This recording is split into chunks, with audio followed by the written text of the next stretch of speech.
नमस्कार दोस्तों, कैसे हो आप सब लोग। डॉक्टर आनंद क्लासेज में आप सभी का स्वागत है। कल की क्लास में हम बप्पा रावल से लेकर और समर सिंह तक के कालक्रम का अध्ययन किया है। समर सिंह तक के शासकों का हम अध्ययन कर चुके हैं। इसके बाद के शासक का अध्ययन हम आज की क्लास में शुरू करेंगे। थोड़ा ध्यान से देखेंगे क्योंकि समय जो है वो बड़ा बलवान है। समय, अगर आप वीडियो देखने में समय लगा रहे हो तो निश्चित ही आपको कुछ ना कुछ याद होना ही चाहिए, नहीं तो फिर समय को गलत नहीं निकालना चाहिए। तो देखिए, हम शुरू करते हैं। आज एक शासक का नाम है रतन सिंह। महत्वपूर्ण शासक रतन सिंह। तो रतन सिंह का कालक्रम देखें। सबसे पहले रतन सिंह शासक बने 1301 और शासक कब तक रहे? 1303। सबसे पहली बात, रतन सिंह की पिता, कल की क्लास में कुछ हमने देखा था। पिता का नाम है समर सिंह। पिता का नाम क्या है भाई?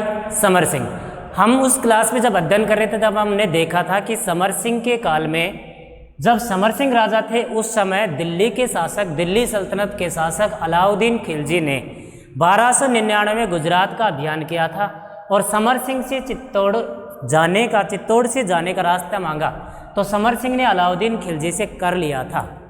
अलाउद्दीन खिलजी ने उसी समय ऐसा तय कर लिया था कि समय आएगा तो मैं चित्तौड़ को जीतकर अपने अधीन जरूर करूँगा, क्योंकि मुझे बार बार उधर जाना तो बार बार कर नहीं दिया जाएगा। छोटी छोटी रियासत के शासक कर लेंगे तो ऐसे काल कैसे चलेगा। तो रतन सिंह के काल की नेक्स्ट बात जो है रतन सिंह के काल की, वो है रावल शाखा। कौन सी शाखा भाई? रावल शाखा का अंतिम शासक। रावल शाखा का अंतिम शासक। अब कल की क्लास में हम ये पढ़ रहे थे कि रावल शाखा या रावल की उपाधि धारण करने वाला पहला राजा कौन था। तो उस पहले राजा का नाम था शेम सिंह। शेम सिंह से रावल शुरू हुआ, रावल और रावल समाप्त हो गया किससे? रतन सिंह के काल से। इसलिए रावल शाखा का अंतिम शासक है, यानी कि इसके बाद जो शासन होगा वो शासन कोई और कोई करेगा, यानी कि दूसरी शाखा करेगी। तो दूसरी शाखा कौन सी है? राहप। उस राहप शाखा के लोग एक गांव में रहते हैं। उस गांव का नाम है सिसोदा और सिसोदा से वो बन गए सिसोदिया, यानी कि अब जो शासक बनेंगे वो कौन बनेंगे? सिसोदिया। तो रावल शाखा का अंतिम शासक है। पिता का नाम समर सिंह है। मुख्य घटना क्या घटती है? मुख्य घटना ये है, अलाउद्दीन खिलजी का आक्रमण। अलाउद्दीन खिलजी का आक्रमण, ये मुख्य घटना है। और कब है भाई? 1303 में अलाउद्दीन खिलजी का चित्तौड़ पर आक्रमण होता है। पहले हमें ये देखना चाहिए कि क्या कारण है, क्यों होता है चित्तौड़ पर आक्रमण, यानी कि हमें कारण पढ़ना चाहिए कि अलाउद्दीन खिलजी ने क्यों आक्रमण किया। कारणों का अध्ययन करें तो सबसे पहला जो कारण निकलेगा हमारे सामने, वो कारण है गुजरात अभियान। गुजरात अभियान किसका? गुजरात अभियान अलाउद्दीन खिलजी का। कब था? 1299 में। अभी मैं बात कर चुका हूँ कि 1299 में जब गुजरात का अभियान किया गया, चित्तौड़ से होकर गया था, तो समर सिंह ने उससे कर लिया था। लेकिन इस समय समर सिंह शासक नहीं है। तो इस समय देखिए, दूसरा कारण है चित्तौड़ दुर्ग। देखो, चित्तौड़ दुर्ग एक बहुत बड़ा लिविंग फोर्ट है। प्रत्येक शासक की महत्वाकांक्षा है कि चित्तौड़ दुर्ग को जीता जाए। इसलिए चित्तौड़ दुर्ग को जीतने की वजह से या जीतने के कारण भी उन्होंने इस प्रकार का अभियान किया। तीसरा जो कारण है वो प्राप्त करना है पद्मावती। पद्मावती को प्राप्त करना। पद्मावती को प्राप्त करना, ये तीसरा कारण है। और ये कारण यानी कि पद्मावती जो रानी है उसे प्राप्त करना चाहता है। कौन प्राप्त करना चाहता है? अलाउद्दीन खिलजी। ये कहानी हमें मिलती है एक पुस्तक से। पुस्तक का नाम है पद्मावत। पुस्तक का नाम क्या है भाई? पद्मावत। और पद्मावत की रचना किसने की है? मलिक मोहम्मद जायसी।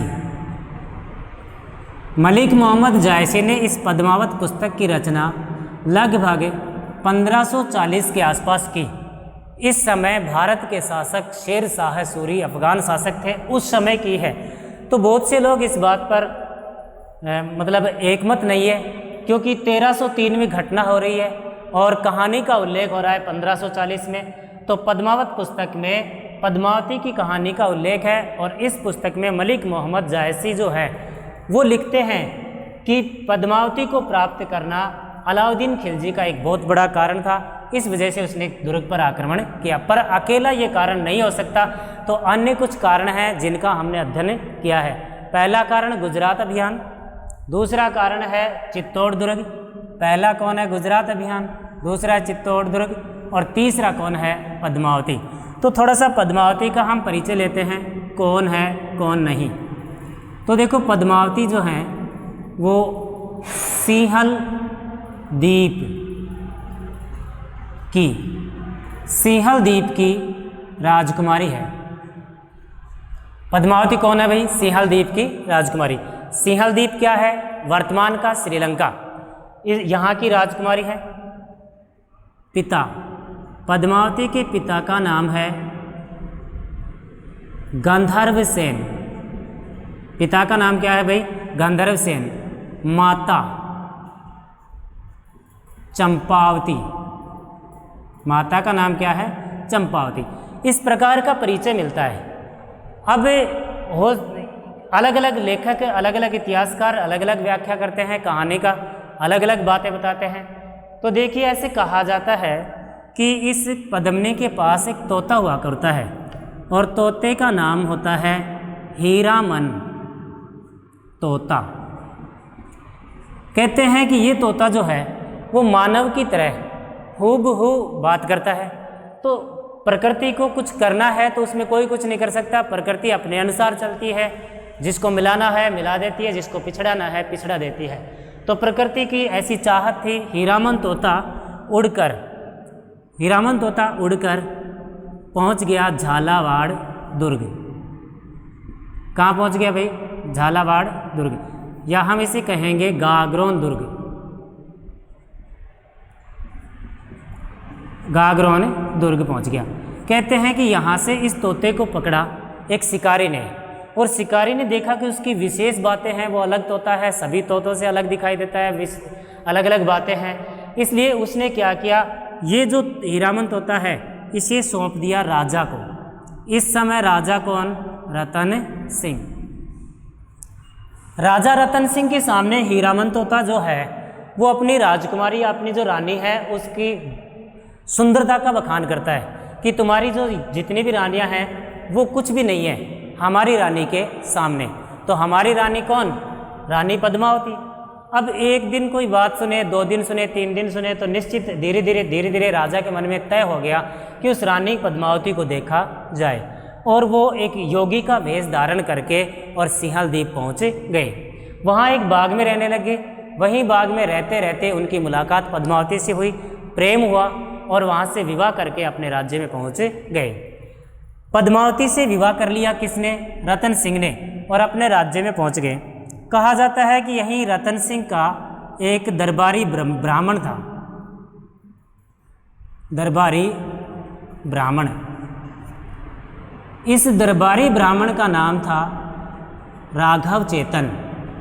क्या नाम है भाई? राघव चेतन। ये राघव चेतन, मामला ये हुआ कि जब विवाह हुआ तो विवाह के बाद में दान पुण्य वाला काम होता है। पद्मावती के हाथों से रतन सिंह दान पुण्य करवा रहे हैं। दान पुण्य करवा रहे हैं तो उस कंडीशन में राघव चेतन ने पद्मावती को देखा जो उनको बहुत ही सुंदर लगी। बहुत ही सुंदर लगी तो उसके भी मन में विचार आया कि इससे तो मैं ही विवाह कर लूँ, राजाओं का क्या, आज है कल नहीं किसी न किसी युद्ध में मारे जाएंगे, तो मैं विवाह कर लूँ, इसका भी जीवन सुखी, मेरा भी जीवन सुखी। ऐसे मन में विचार आए जो राजा को पता लग गया। राजा ने एक दिन इस राघव चेतन को अपने राज्य से निकाल दिया। राज्य से निकाल दिया तो राघव चेतन जो है वो सीधा कहाँ पहुँचा, अलाउद्दीन खिलजी के पास। और इस बात का बदला लेने के लिए उसने सारी बातें, रानी पद्मावती की सुंदरता का बखान अलाउद्दीन खिलजी के पास किया। जब सुंदरता का बखान किया तो अलाउद्दीन खिलजी ने भी विचार एक बार तो किया। बाकी आप देखेंगे अलाउद्दीन खिलजी के जितने भी अभियान हैं, अधिकतम अभियान किसी न किसी रानी की वजह से हैं, या वहाँ पर जाकर उसने युद्ध किया, युद्ध को जीता और वहाँ की रानी से विवाह किया। या तो रानियों ने जौहर कर लिया या खिलजी ने विवाह किया। तो अलाउद्दीन खिलजी का भी विचार बना कि क्यों नहीं, जब ये बताता है राघव चेतन की पद्मावती इतनी सुंदर है तो कम से कम देख लिया तो जाए, देखा जाए। तो अलाउद्दीन खिलजी ने रतन सिंह के पास पत्र भेजा कि भाई मैं आपकी पत्नी को देखना चाहता हूँ। अब ये किसी राजा को कैसे सहन होने वाली बात नहीं है। तो रतन सिंह ने पुनः पत्र लिखा कि युद्ध के लिए हम तैयार हैं, आप युद्ध कर सकते हो, लेकिन जो आप लिख रहे हो वो बहुत ही कड़ी बात है। इस बात को सोचकर अलाउद्दीन खिलजी ने इस चित्तौड़गढ़ दुर्ग पर आक्रमण किया। ये रचना, ये चर्चा हमें मिलती है कहाँ से, पद्मावत से। कहाँ से मिलती है भाई, पद्मावत से। हाँ, अब देखिए नेक्स्ट बात करते हैं, आक्रमण की बात कर लेते हैं। अब आक्रमण हो गया, मान लीजिए ये चित्तौड़ दुर्ग है। हमने बात की थी चित्तौड़ दुर्ग को बनाने वाले चित्रांगद मौर्य।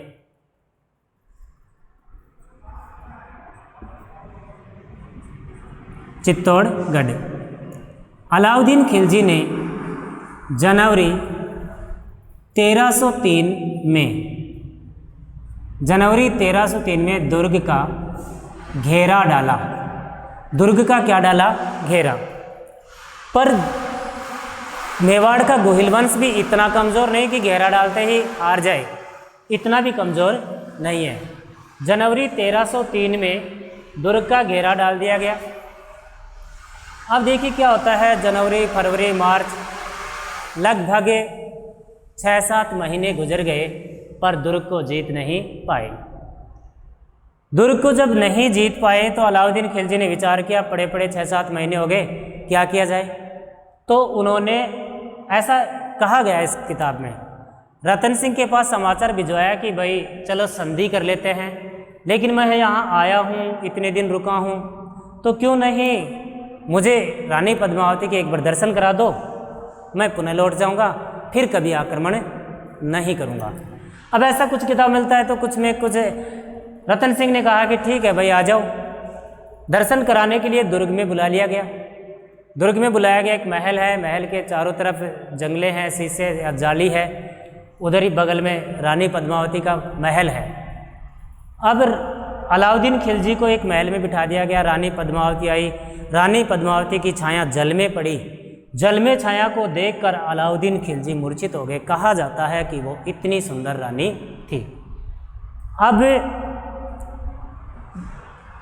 अलाउद्दीन खिलजी को होश में आया, रतन सिंह उसे छोड़ने आ रहे थे नीचे, चलो भाई अब दुर्ग से। तो दुर्ग से रतन सिंह उनको निकाल रहे थे या छोड़ने जा रहे थे। जब वो बाहर आए, वहाँ अलाउद्दीन खिलजी की सेना थी और वो रतन सिंह को पकड़कर लेकर चले गए।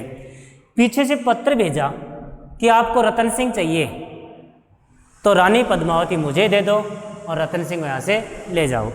तो इस युद्ध में रतन सिंह के 2 सेनापति, बहुत ही महत्वपूर्ण सेनापति,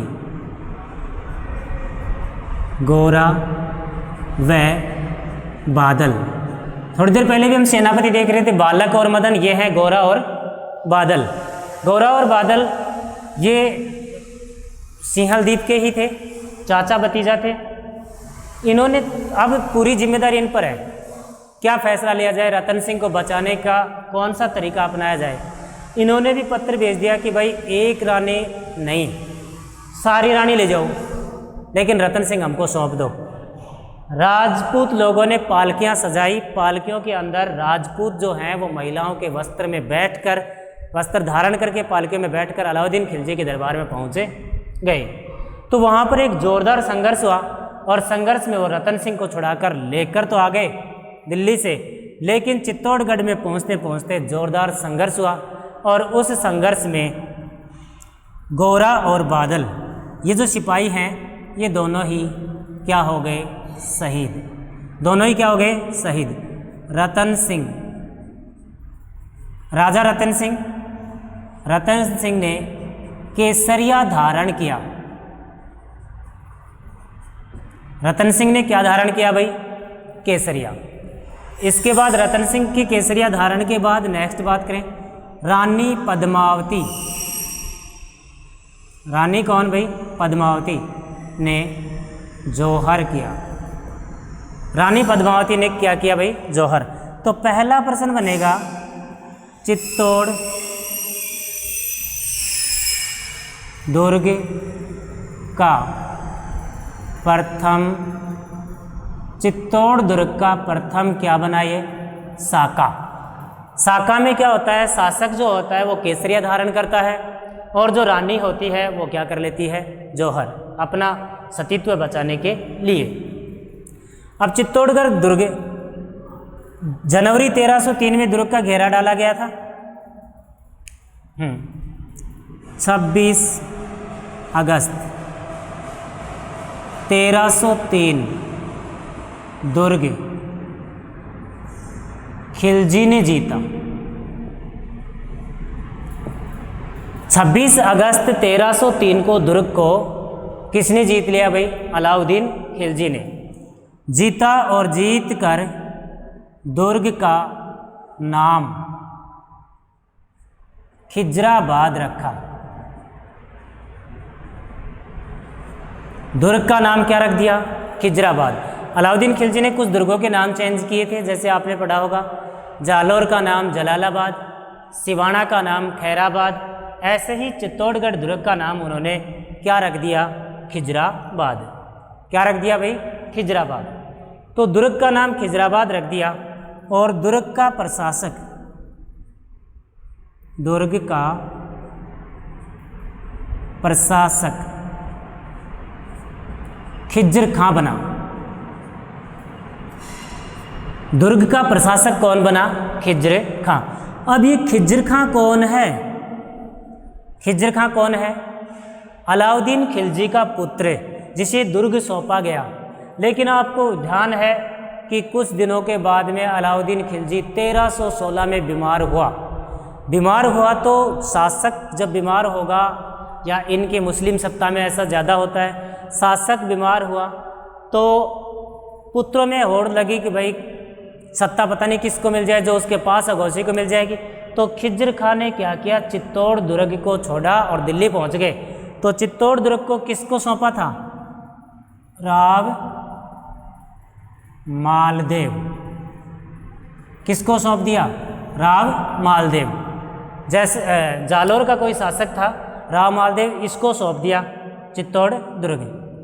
राव मालदेव की मृत्यु के बाद में चित्तौड़ दुर्ग को संभालने वाले थे राव जैसा। कौन संभालने वाले थे, राव जैसा। इसी राव जैसा को बाद में लगभग 1326 में चित्तौड़ की एक शाखा जो बची हुई है, आपने इसमें अध्ययन किया है, रतन सिंह की इस प्रक्रिया में एक भी रावल शाखा का कोई भी वंशज नहीं बचा। तो दूसरी शाखा बच रही थी राहब शाखा सिसोदा गांव में रहती थी, इसलिए सिसोदिया कहलाते थे। और उसी सिसोदिया शाखा का एक राजा था राणा हमीर। उस राणा हमीर ने राव जैसा को पराजित किया। राव जैसा को क्या किया, पराजित, और पराजित करके चित्तौड़गढ़ को पुनः जीत लिया। तो आप देख रहे हैं चित्तौड़गढ़ को पहली बार बप्पा रावल ने जीता, फिर शक्ति सिंह के काल में वापस चला गया, फिर जैत्र सिंह ने जीता और रतन सिंह के काल में वापस चला गया। फिर उसके बाद में राणा हमीर जीत रहे हैं और राणा हमीर से लगातार इनके पास रहेगा। फिर बाद में चित्तौड़गढ़ जाएगा उदय सिंह के काल में, ठीक है। फिर बाद में जाएगा महाराणा प्रताप के काल में, फिर आएगा महाराणा अमर सिंह के काल में। इस प्रकार से इनकी तीसरी राजधानी जो चित्तौड़ है उसकी बात कर रहे हैं। हाँ, तो एक बार फिर थोड़ा सा हम देख लें। हम पढ़ रहे हैं रतन सिंह, शासन है 1301 से 1303, पिता का नाम समर सिंह।